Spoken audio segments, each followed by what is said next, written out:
What is up YouTube, it's your boy Alex here from Team Generations, and today we're back again with another deck profile. Today we're going to be looking at something for Kagero Premium. Once again, I did actually just drop a Eugene list, but today we're going to be looking at a new build for Overlord in Premium. Overlord is actually positioned as a very solid counter pick to a lot of meta decks at the moment, kind of relying off of its ride-up potential and its just OTK potential in general. I believe that it actually can survive through that as well, and this build is a little less, ironically, glass cannon than the traditional DN build with Overlord over here, the cross. So I'm super excited to get into this profile and show you my updated list for this meta over here. So without further ado, let's hop right in. And before we begin, I just wanted to quickly mention that if you guys are interested in purchasing any of the cards that you see here today, we do have a TCG player affiliate link down in the description below. Absolutely no cost to you. You can shop through that link to help support the channel. Thank you in advance. Also, if you guys are enjoying the content, make sure to make sure to leave a like on the video. Possibly consider subscribing to the channel. Definitely appreciate it. It helps me out a whole lot. So with all that good stuff out of the way, let's hop right in. So starting off real quick, we are going to be looking at the grade 3s, and this is kind of traditional. It's going to be 4 of the cross, and then actually 4 of this over here. This is Dragonic Overlord, the Rebirth, and I did make a V-deck profile if you guys are interested in that. I'll leave that down in the description. But over here, we're basically turning this into a premium kind of build now. Let me zoom out just a little bit over here to get that in focus. There we are. So for the greater part of two years, I want to say, we've been running Overlord the Cross, which really with the end kind of lended itself to this all-in strategy like I was kind of mentioning.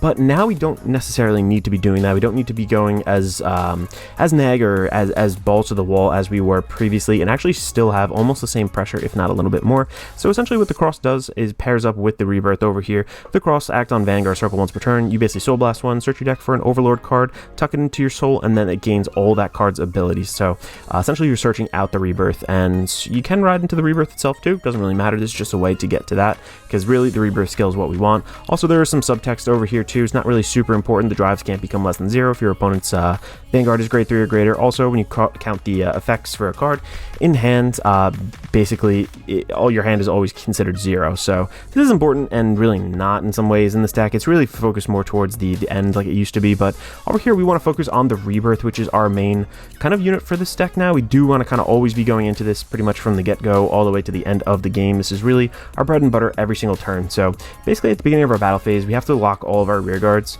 Essentially at a certain point you want 5, and I'll show you why.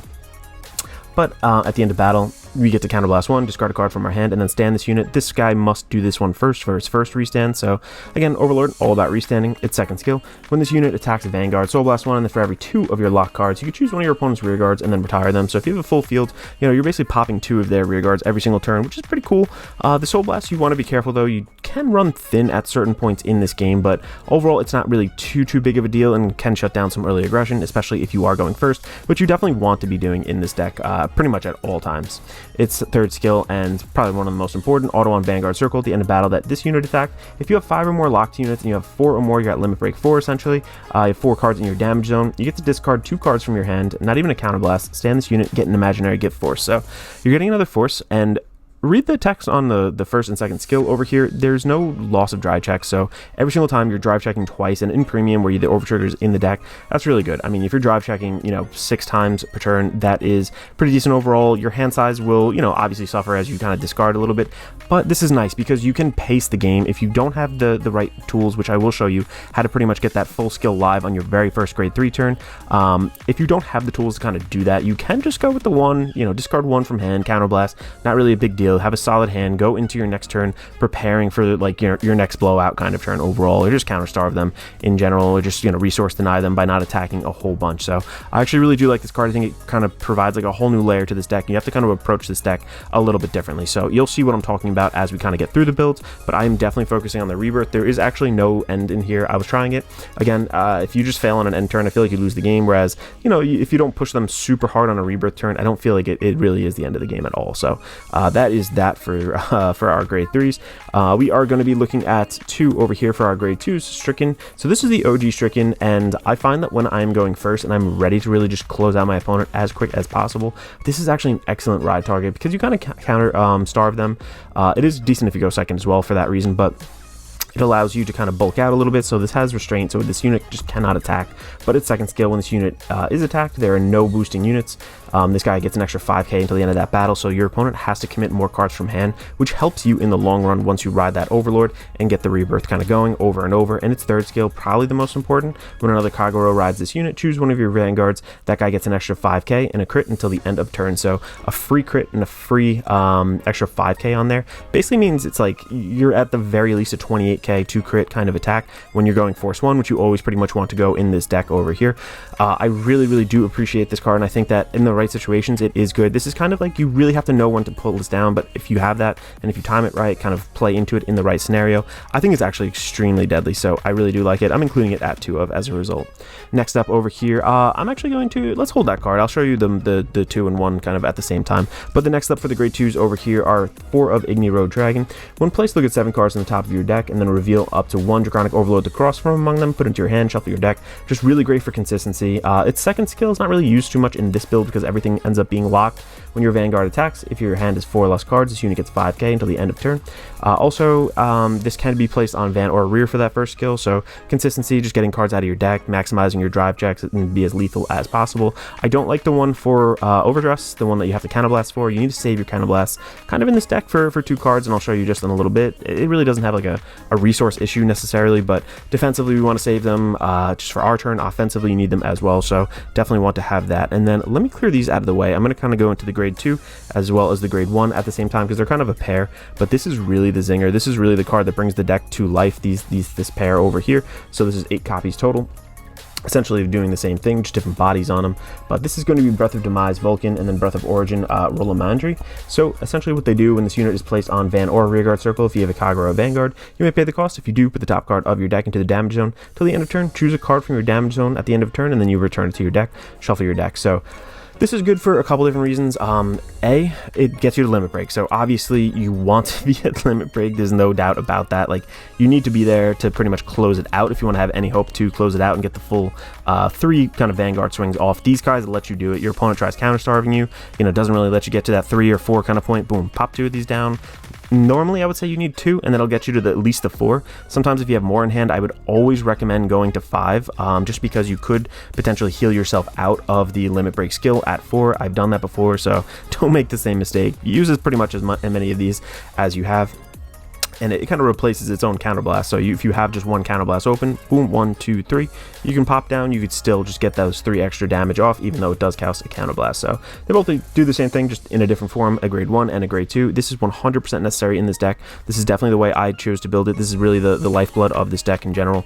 You're going to get there, early, and you're going to also be able to, let me just pull these back out while I'm still talking about them, but you're going to also be able to heal when you really shouldn't be able to against your opponent. So let's say over here I am at 1 damage, right? My opponent kept me at 1 damage. I have 1 counterblast.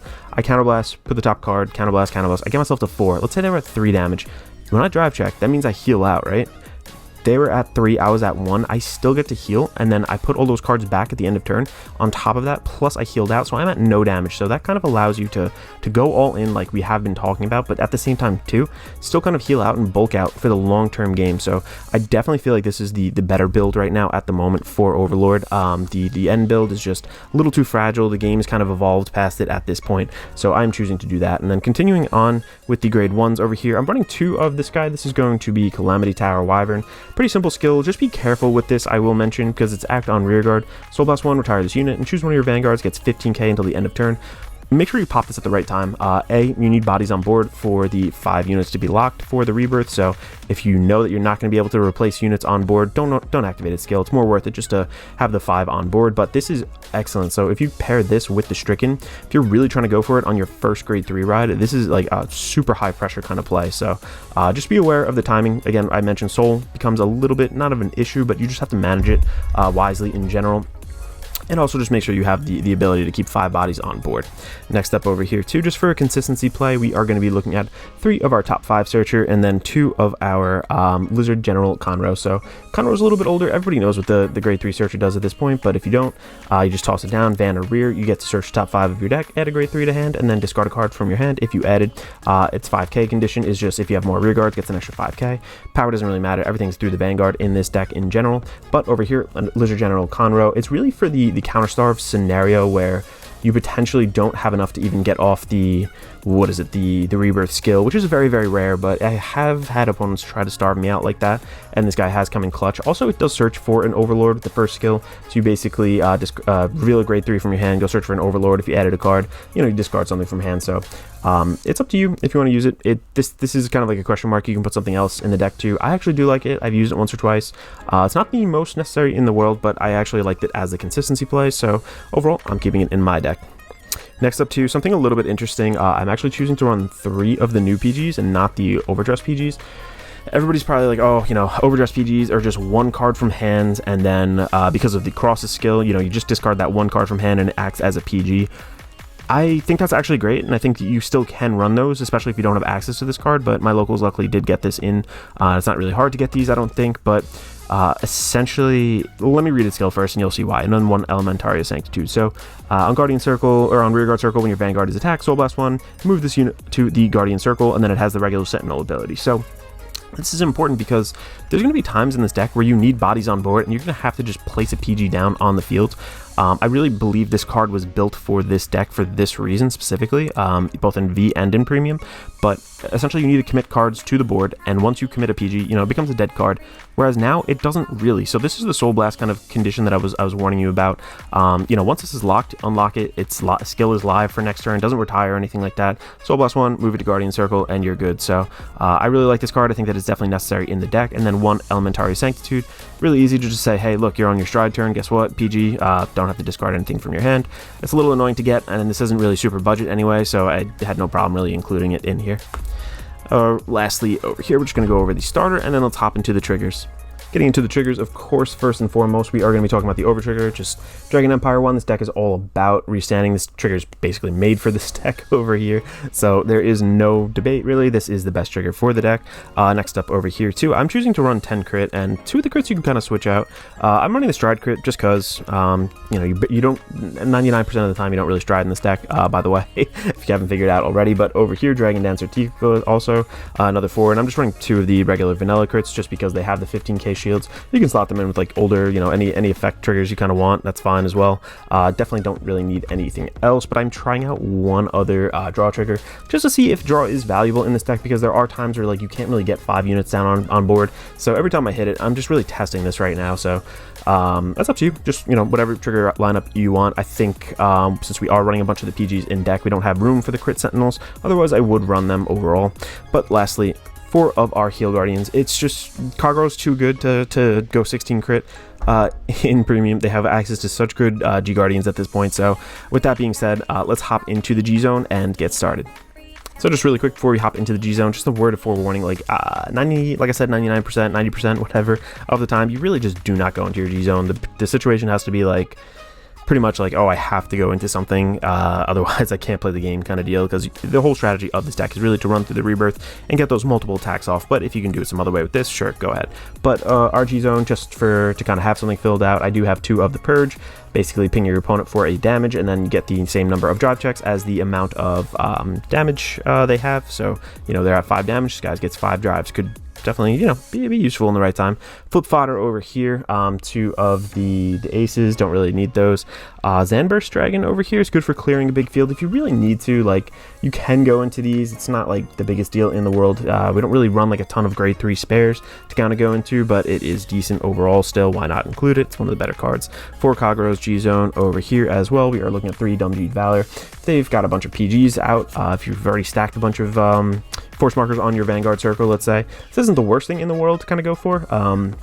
You know, Sentinel G Guardian's place, you get to restand this.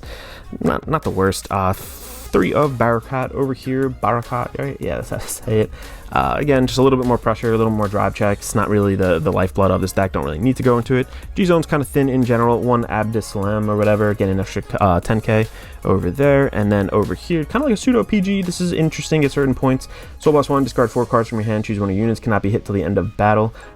Basically, for every card that you have to discard gets reduced by the amount of open rearguard circles your opponent has. So in the right situation, you know, possibly could be a very free kind of pseudo PG that gets around some Sentinel restricts, which is nice. And then the best card in the in the Kagero G zone period is Denial Griffin. So I call it Flaming Chicken. I think we all do, kind of on my team at least.